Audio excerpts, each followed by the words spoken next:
we are Hello. announcing a new Oh, literary prolific and something beautiful that has been birthed by a friend of mine, Charlie Demos, who I love dearly and very excited about it. Firewalker. indeed. Now, Charlie, we've had you on before, and welcome to the show. Happy to have you on Walking the Crossroads. Thank you for having me. I appreciate both of you very much. Thank you. Yes. Now, we know you from when you were working at Marie Laveau's as a reader and Voodoo Authentica as a reader. And we know you as a Apollo priest and a person of great regard in our community, and we highly respect you. And we've always given you accolades. You know, Charlie's here, make way. You know what I mean? Because I always had that vibe towards you. Can I say something though? Yes. I was very thrilled to meet you at the company party, which was the first time I met you. And I was like, yo, this dude is from, like, as a New Yorker, there's a cultural, kind of a Renaissance vibe. Like, you kind of are bringing a lot to the table for our group and like the store. And I was very excited to meet you. So Thank you. and Indeed. I'm feeling a lot of that with this book as well. Yes. Thank you. Mad respect for Mr. Charlie. Now, what we'd like to ask you is, at this current state of your incarnational vibe, where are you at right now, and what do you title yourself, and or not title yourself? What are you up to? Right now, I'm just Charlie. I came back to whole. I integrated everything. I spent quite a while dismantling all the titles and all the energy that comes with that, especially with the projected sort of impositions that society or individuals will sort of impose, good, bad, or ugly, right? So I have, studied various spiritual paths. I've integrated all the knowledge. I spent a good 2.5, 3 years doing deep shadow work within the Klapath, as well as studying and receiving initiations in Voodoo, Palo, a witchcraft initiation. I've been interested in witchcraft since I was 14. I've studied Kundalini yoga. I've done shamanism, and I've sort of always, been fluid with everything, but evolving and integrating. One thing that I cannot stand is stagnation. Right. I don't believe I believe it's antithetical to all life. I mean, to be honest with you, even death. I mean, there's movement. So Sure. I examine my beliefs, examine my practices, examine my own bullshit, and all of it, and sort of try to evolve and refine, but also take the wisdom and apply it. I mean, we've all been through any number of things, and to not apply any wisdom to sort of to think about things, think about evolving ideas, getting back to raw creativity and expression. I worked as a musician and an artist in New York City for over 20 years, and I've been putting out music. My first album turned 20 years old in April of 2026. So I've been doing music, spoken word at places like the Blue Stockings Cafe, which is now closed. Unfortunately, they couldn't afford the rent in Manhattan. That's the first feminist bookstore and LGBT bookstore in the whole United States. So these are important, And that's where, when I'm delving into your book, I feel like as a spoken word performer, a spoken word poet, I'm feeling a lot of that energy through your book, like, for sure. Thank you. A lot of this book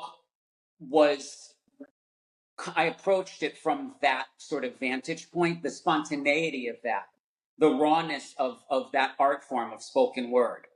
It's very, very important to be able to honor that as a form of spell casting.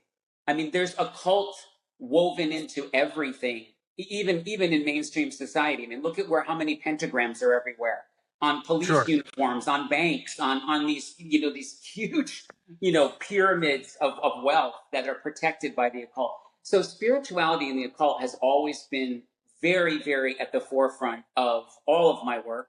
Not only as a musician, I've made short films. I had a Manhattan public access TV show. I had my music performed off Broadway. I was in a performance. So, it goes on and on and on. Well, but the whole point so you came out the other end of the void. Like, yes. You literally, like, so, and then, and where did we arrive at? Like, that's really, like, profound. Yes. Well, it's interesting because I feel all people have access to the void. And the void for me is the chaos of infinite possibility. I read a Sure. fascinating article that said artists have a direct access to black magic, but not as it's known societally. Being able to access the void, going into the nothing and creating something from that place is something I feel we all can do. We all can tap into that. Well, So sure. I mean, I think that some people see, you talk about a practice of the unborn, right? And people are like, that sounds a little scary to somebody, but all records and books are unborn until we unearth them from the shadowy grave of non-existence and pull them into it by creating the vibration. So in a hermetic or magical sense, all of us are creatrixes of our own makings, and we have to go into the void to find where it all starts. So I dig that. Now, what would you say drew you to making a book of such, it's because it's a strange book. It's your own style. It's definitely got its own voice and its own characters. But what drew you to doing a fictional book, and not something maybe where you could do something you would call your teachings, or focusing on a specific message? So is it coming from that poetic standpoint of like being in that art world that kind of made you want to do that? Because I expected maybe something like an esoteric tome of something from you. it's interesting because everyone I've shared this with so far says I was not expecting this, which puts a huge smile on my face. Expectations need to be dismantled and examined everywhere. Sure. So I don't feel this is strictly one thing. There are elements of fact in this book. There's elements of lived experience in this book. There's elements of fiction. But this is also an occult manual. This is a spell book. This is a book of shadows. This is something that certain people, everybody will have a different experience with every single, we all have a different experience walking through life, even though we have shared experiences. If I could take a step into it and say it feels like a lot of different vignettes, and then there's like instructions too, and then there's poetry, but there's prose, and then there's like experiential like adventures too. Like there's all those things. Yes. Is it like a handbook for someone to kind of go through and see what comes up unconsciously and then maybe do some of the workings? Is that something that would make sense?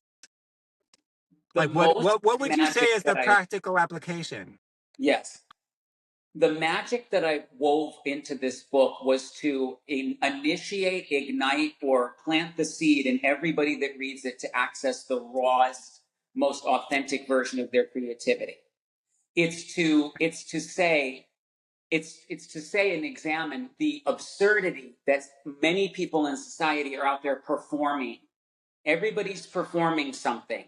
This is a direct sort of offering, if you will, to say it's not meant to be understood. It's meant to be experienced. It's meant to be thought about. It's meant to evoke whatever it evokes in any individual. So that's it's difficult, as I'm sure you can imagine sometimes, to talk about, like some people go, what did you mean by this? I don't answer those questions because people have asked me, what did you mean by this piece? What did you mean by that piece? And I ask them, what did I mean by it? I mean, what did you feel? I meant by it. It's about the effect that experiencing it could have. Because yes, I sat down and wrote this, but I also channeled a lot of this. I spent a lot of time in deep transcendental meditation doing this, automatic writing. Sure. So when I use language this way, for example, I'll spell words differently, even that are not wordplay. Like, for example, orifice. I use an A instead of an I because I enjoy the sound orifice. It's more open. It expresses more of what the word actually means in our language. And all language is coded. So I'm working on sort of like the Robert Anton Wilson sort of paradigm, if you know him, about E prime. I mean, he wrote a whole book that dismantles the English language, but still is able to use it in a way to have a completely different experience. So it's kind of a chaos magic tome of primordial prose and individualistic invocations for the seeker. Yes. Right. So, okay. Okay, It's I dig actually, that. it And also, go ahead. so one the closest thing that I've experienced to this was and I was a big fan of in my early 20s was Kathy Acker's Pussy King of the Pirates, which I really enjoyed, and but like conceptual and like really exploratory, but you even took a more avant-garde stance to that sort of vibe, you know. Yes. And Kind of like it, Hunter S. Thompson practices Goetia, you know. I appreciate that. Yeah, You know, make that a tagline for your book. Yeah, it's really important for me to put this in. It's sort of like I want to push this in people's faces to show them, you know, sometimes people get high off the fumes of their own bullshit. And a lot right now, you can look at society where people are, you know, they're embodying this very sort of trite narrative where they're assuming personalities, trying things on for size.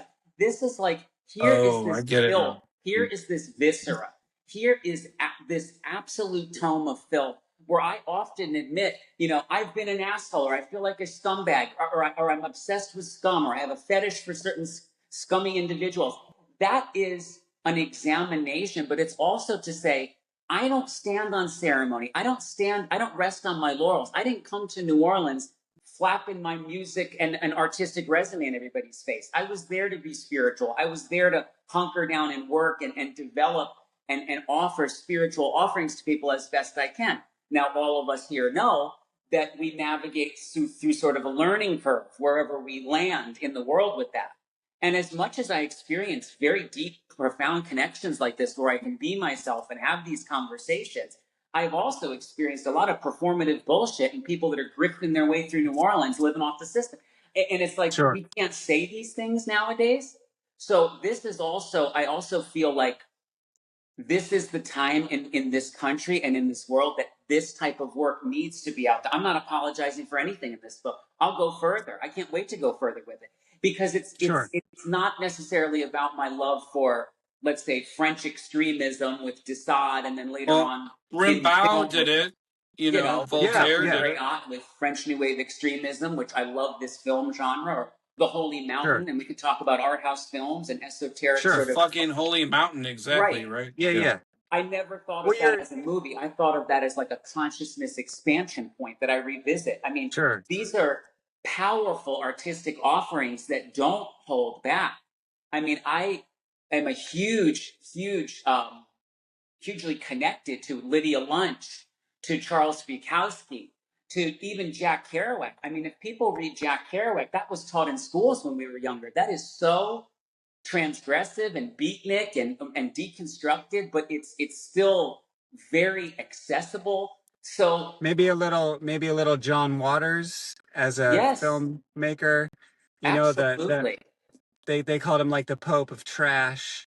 You Yes. know, and speaking of high art and heavy trash, our previous episode with Dusty, but it seems to be a current theme. What would you say drew you to getting into the traditions you did as a youngster? And if you don't mind, just talking a little bit about your spiritual journey so that we can know what brought you to this moment of saying this and what you got through. You know what I'm saying? So, like, how did that go? I've always been, even from a very young age, just more, I would say, aware of the animal kingdom, the plant kingdom, the air, the water, the subtle electromagnetic fields of things. Just to me, it was, I'm an only child, and I was playing out in the woods, but there were spirits I was playing with. So I got into Wicca, as I'm sure a lot of us did, you know, 13, 14 years old. And I took it seriously all the way. I mean, people were going to these, you know, keg parties and, you know, at the end of senior year, and I was casting the circle. I mean, to me, it was more about connecting, accessing, expressing, expression. And that led me to, into my New York City years, Kundalini yoga, Tantra. I had my first tantric awakening when I was 28 years old. It blew my Did mind, body, and did you spirit. understand the importance of like electromagnetic like connectivity like I did at such an early age? And it Yeah. was weird because like it's like you just understand like this massive like truth, and it's like, Yes. how do you relate to other people with that? Like, it's very... I absolutely did. And I also more acutely was aware of when people were bullshitting or only saying certain things or saying things to get a certain reaction. And I was always fascinated by language and sound and speaking and, that spellcasting, neurolinguistic programming, examining what people choose to use as language. So, that was always something. Other languages, I mean, chanting and singing and just getting in your mouth different languages. Like right now, I've been studying for 7.5 months Mandarin Chinese. I think it's fascinating to have other languages and sounds in our heads and in our bodies, and it's spiritual. So through that process, towards the tail end of my New York City experience, I found the Santeria community, which you read the part. I'm sure you read the part in there about my thoughts on that. Went through that. Was lucky enough to connect with a decent Palo family that had integrity behind them. I have to just say this: people speaking about being healthy spiritually, having spiritual integrity, has almost been like dismissed by voodoo communities and Santeria communities. I just have to say, it's not healthy and it doesn't benefit anyone to blow cigar smoke on a tree, to blow rum on a tree, to litter in the river. It doesn't benefit anybody at all to be in a place of conformity on spiritual paths where they're basically pantomiming religious doctrine. So I Sure. went No. through that whole thing. I'm not dogmatic someone. completely. Yeah. Yes. Yeah. I was not someone that had religion forced upon me. I was raised by free thinkers that were like, find your own way, and it harm none, do Sure. what thou will. So when I went through that whole sort of ups and downs with the Santeria, not so much Palo. I'm lucky, as I said, I have that foundation. But at the Voodoo community, I mean, it's absolutely appalling how not only stagnant so much of it is, but how antithetical so much of it is to health. Well, you can't happiness. lump everyone into a giant, like, Right. like... Sure. Well, there's definitely And problems in communities that seem to be stuck Oh, more in every tradition. spiritual community has their issues. The Yeah. I mean, overarching sure. message behind my realization is I firmly believe that so many ideologies and practices are what I call old timeline, or sort of Piscean age, moving from the Aquarian age, which we're in now. I mean, the whole universe is challenging every one of us as human beings to evolve ourselves, to elevate certain parts of ourselves. so Well, when I I ask definitely, yeah. myself why I choose to be very like individualistic or pick and choose like other workers that I trust in intrinsically Yes. to work with, like that I'm not in a giant collective, that I'm in a I've been asked to be a leader in such that, like, why don't I do this? And it's because that I don't want the dogma, I don't want the politics, I don't want the humans telling me how to Right. interact with divinity. Like, I don't want that. Like, I Well, really don't. and also, Darren, both of you guys have been readers at Marie Laveau's, and one that's still there, Mr. Phillip, one of Yes. our faves and a fave of many people. He told me Absolutely. something one time that I thought was hilarious. He said the proper number of a coven is 1, because he doesn't want to deal with really anybody else's opinions about how he's practicing. And I get that. A lot of times people are looking for community. They're looking for other people who have abilities or are interested in the unseen. And they want to be given a map that somebody else drew. And they want to all read from the same map and read the same directions and think that at the end of it, there's that pot of spiritual gold. You know what I'm saying? And Yes, and there's that almost could, entitlement that comes with that. I right. paid for the initiation. I did what I was supposed to do, and I need X, Y, and Z. And as we know, spirituality is not X, Y, Z, and usually it's not a straight line. Usually it's a spiral, as I'm sure. I mean, in everything.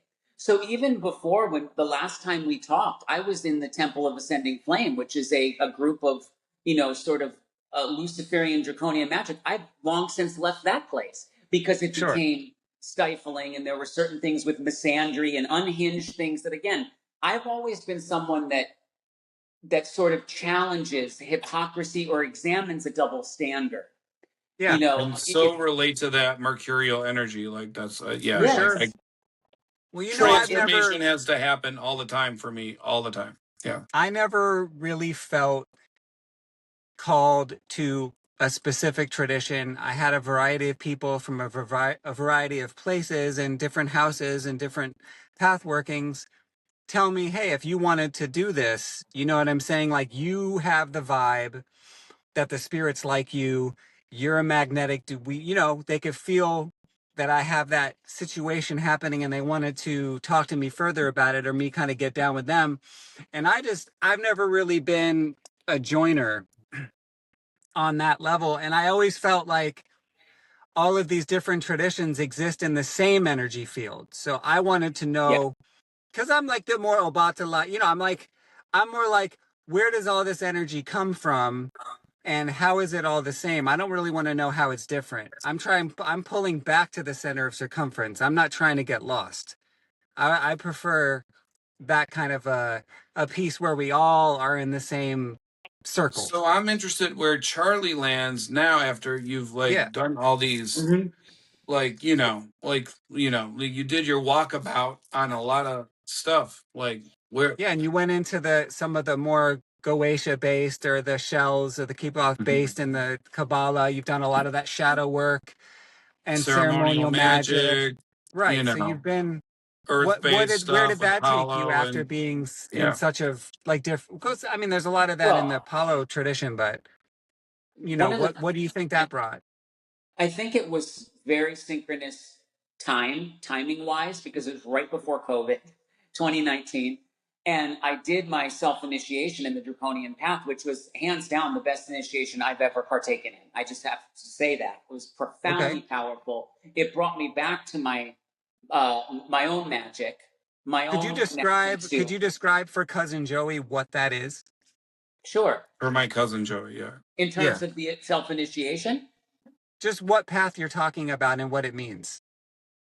the Draconian Path you're talking about. Yes. Oh, What is okay. that? The Draconian Path it's a ceremonial magic witchcraft path that talks about and deals with individualism, self-actualization, realizing your own creative potential. It has deep foundational practices of Kundalini yoga, breath work, psychological shadow work that references Jung and Freud and other philosophers. It's heavily influenced by examining nihilism, but it also fuses in Kabbalistic, which is the dark side of the Kabbalah, which is what I've worked with exclusively, which is the Qlipath. And Right. that is the shells. What it represents is the shells of the creator. The creator was creating. And these shells were what the creator deemed too raw, too uncontainable, too volatile. And where it goes into the place that I had an issue with was the discarding of things that were too raw and deeming them ugly. And this Right. book is a collection, like you said, it's vignettes. I just often describe it as a showroom of half-baked ideas. Right. Okay. There's nothing ugly in the raw creative power. I don't believe anything should be discarded. I don't believe in hiding my process. When I first got back into music in 2023, when technology is so different, we can create on our phones, on our iPads, Right. in our cars. I mean, I was tinkering, and the first project I put out was not as refined as I am now, but I'm not hiding it. This is a creative process, and I feel like there should be at times almost radical transparency. So going back to what you asked me, this reignition of my own magic brought me back to my creativity. My Okay. creativity was absolutely stifled and discouraged in Santeria and in Voodoo. It absolutely was. And not by everybody, but by the experiences I was having navigating the communities I've navigated with. So I was in a place where in my life I was dealing with other things, health issues, family issues, trying to keep myself afloat. So I was kind of going along to get along, but I've never really been a joiner. I've always been a participator. And I think that's a different sort of thing. And I think some people have a problem with someone that sort of wanders in, is very present and giving, but realizes there's an expiration date and then sort of floats away.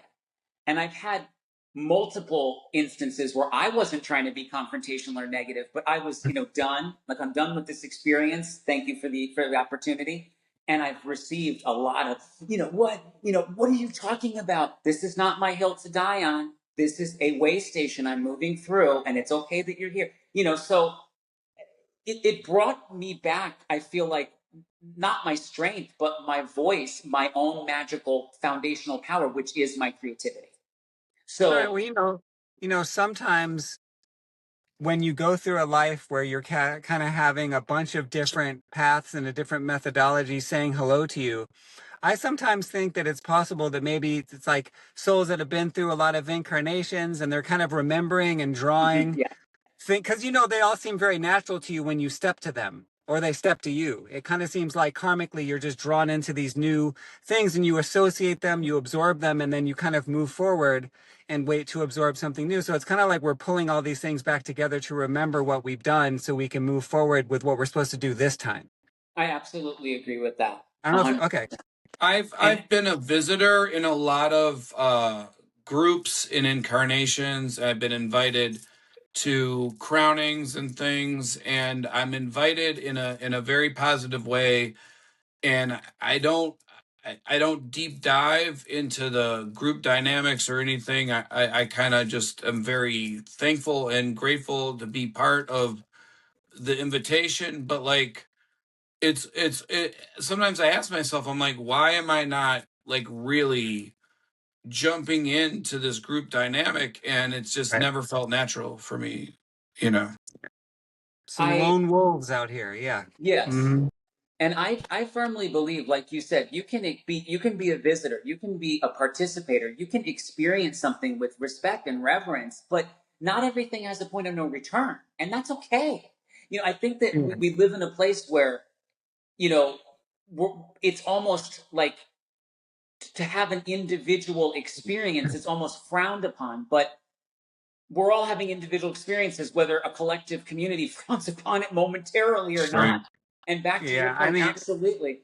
It's there's not, so much. It's like they want you to idolize your particular path that you're on at the moment, and then say that everything else isn't as cool as it. absolutely. It's Like, that now I'm this, separatism, now I'm that. right? It's like, well, now That I'm back to me. separatism it's a Yeah, turnoff because that separatism isn't real.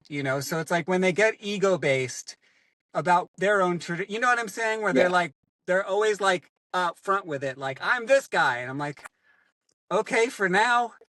You know what I mean? Like, I yeah. just wait like a little while, like it's not going to be the same thing you're fronting on right now so hard. So I've always felt that way too. That's why I wasn't that attracted to the whole group thing. I think there's something to be said for people like us because there's not a lot of community for us because we kind of get shunned sometimes because we won't join.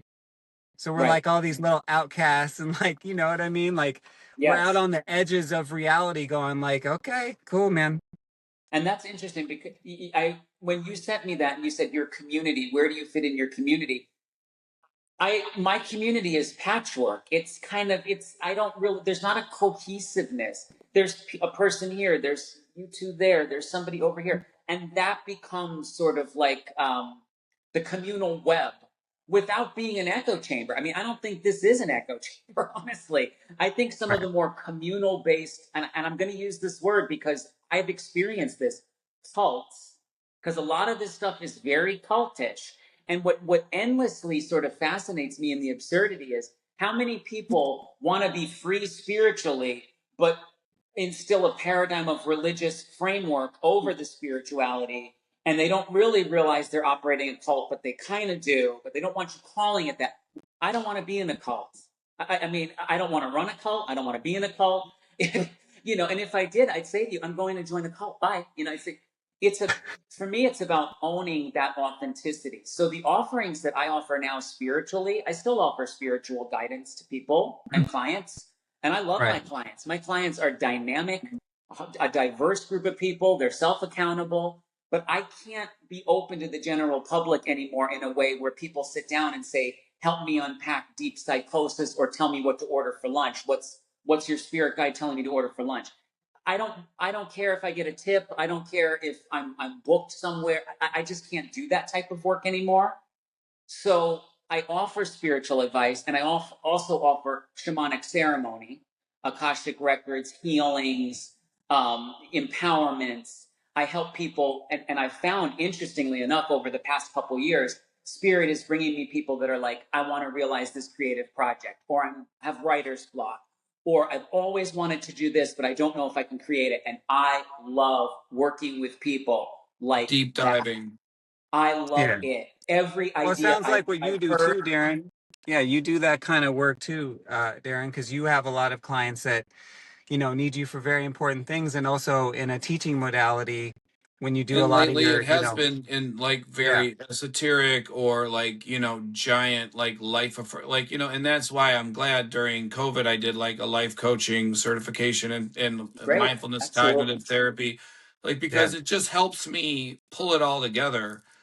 And when That's really interesting you did that clients are certification. not like we're not making any like a dent, then maybe we need to take a break sometimes. Like that's it. Like, Absolutely. and yeah, So let's draw it back to our novel and uh what do you want like when this is an incendiary powerful offering. So when someone approaches this or I mean, or how, like, how do you want people to receive this, or like, how do you want them to be like draw into this energy? Because this is a powerful offering. I want people to have an experience, whatever experience they have. I don't cock block. I don't direct. I channel and I create, and I want people to experience it. I, what I really want deep down is even if someone goes, this is sick, or I'm, or oh my God, I'm so aroused. Anything beyond that, I want, wow, this person is doing this. I can do something. It won't be this. And I have to say this because this is something that shocked me, and it's very important that we discuss it. 45 million American adults are functionally illiterate. 45 okay, million American adults. Now, functionally illiterate is defined as comprehending the English language at a fifth grade level or below.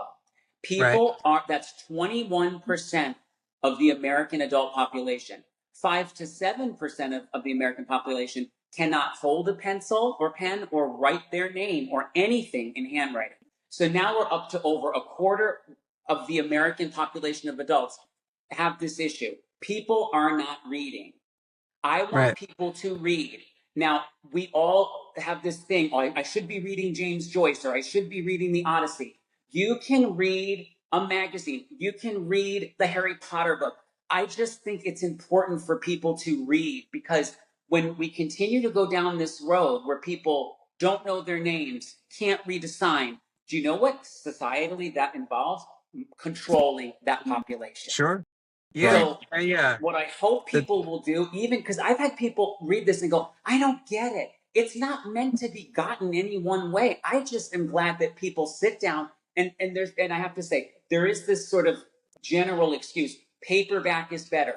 Obviously, I love books. But even if people swap out a streaming service for an e-reader, look, read. I just want people to read something. And I don't think we should judge each other over what we're reading. I want people, if they sit No. down to read this, that's enough. Even if they read one page and say, you know what, it's not for me. They read something. And the magic in this book can plant a seed, even if they never read transgressive fiction or they don't want this type of energy, they want something else. It plants a seed to explore, to follow their own desires. I hear sure. so Well, many people say, "Oh, you're drawn to that. That's not for you." Well, if you're drawn to it, find out why you're drawn. Go find out why. yeah, you're unveiling a frequency that not everybody is prepared for or looking for.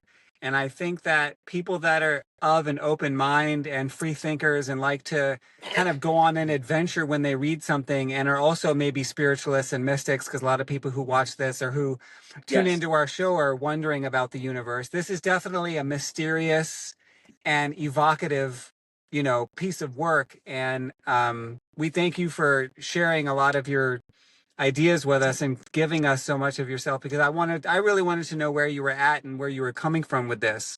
So I do appreciate that.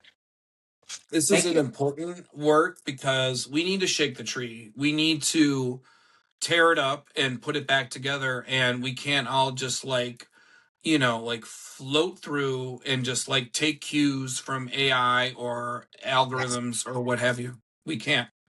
Yes, it's free thought. It's free thought. And it's also for a mystic that channels. It's an interesting thing because you can't always control what you're going to say or write. And when you have that frequency of freedom and following kind of like the muse of creativity, you're not in control of what's going to come through. So that itself is going to have such a great spark of intuition in it. And that can be absorbed by people just by reading it. So that's cool too, because it's kind of like your work. That's and that's a great, absorbing any of the energy within this. It's interesting. Yeah. I finished this, and you know, I'm not a perfectionist with like going over, like I'm not a perfectionist and trying to make something perfect. I'm more like, does it feel like how I want people to experience this? Is it feels like palpable or raw enough? And there were times where I wanted to go back and edit some of this, and this book fucked me up. It's almost like the Darkhold. I mean, really, it's like it was in the room, and I'm like, it gave me a message: do not fucking touch anything in this past a certain point. And I'm like, okay, because the magic is doing what it needs to do. So, you know, that's all and honestly, when I had that realization, I thought I'm grateful. That's all I could hope for. That's sort of what's coming out of it.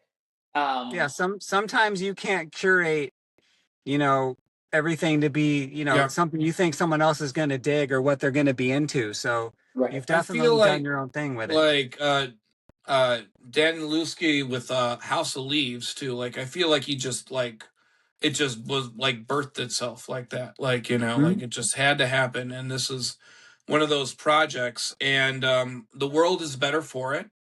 And we, you know, the two of us love you, like, you know, we do. And we're really happy that you could spend the time. And I think a lot of people are going to gain a lot from this episode. And please check out Wiley, Rage, Bile, and like the exploration of what happens in this book, because it's a page turner. And Charlie, thank you for your time. Thank you. And please, if you need to get a hold of Charlie for anything, his information will be in the episode notes.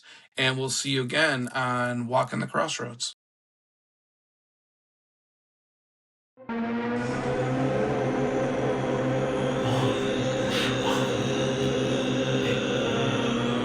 嗨，不是很有名，可是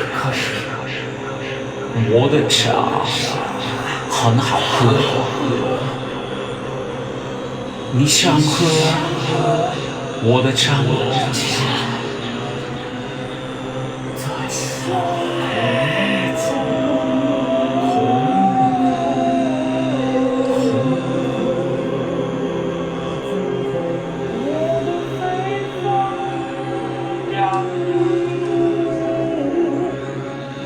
我的芬芳让醉路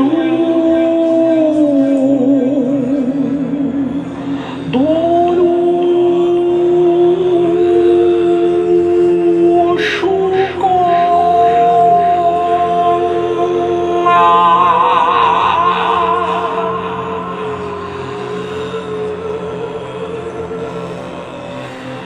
我的芬芳让飞入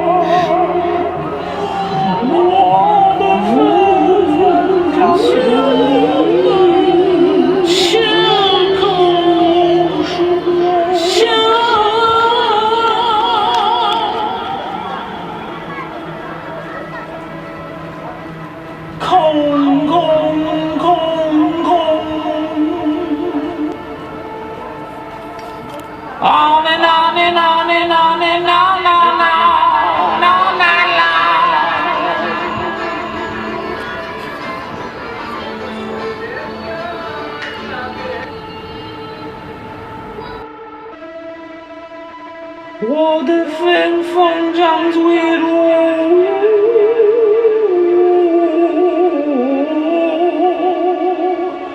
堕入树空。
花儿含泪，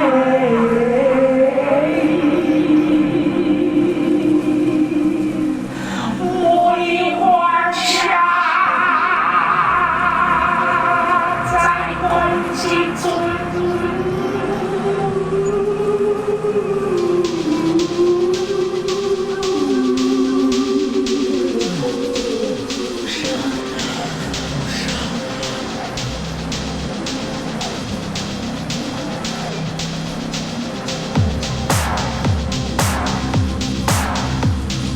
很暖和，很暖和，很暖和，很暖和，很暖和，很暖和，很暖和，很暖和，很暖和，很暖和，很暖和，很暖和，很暖和，很暖和，很暖和，很暖和。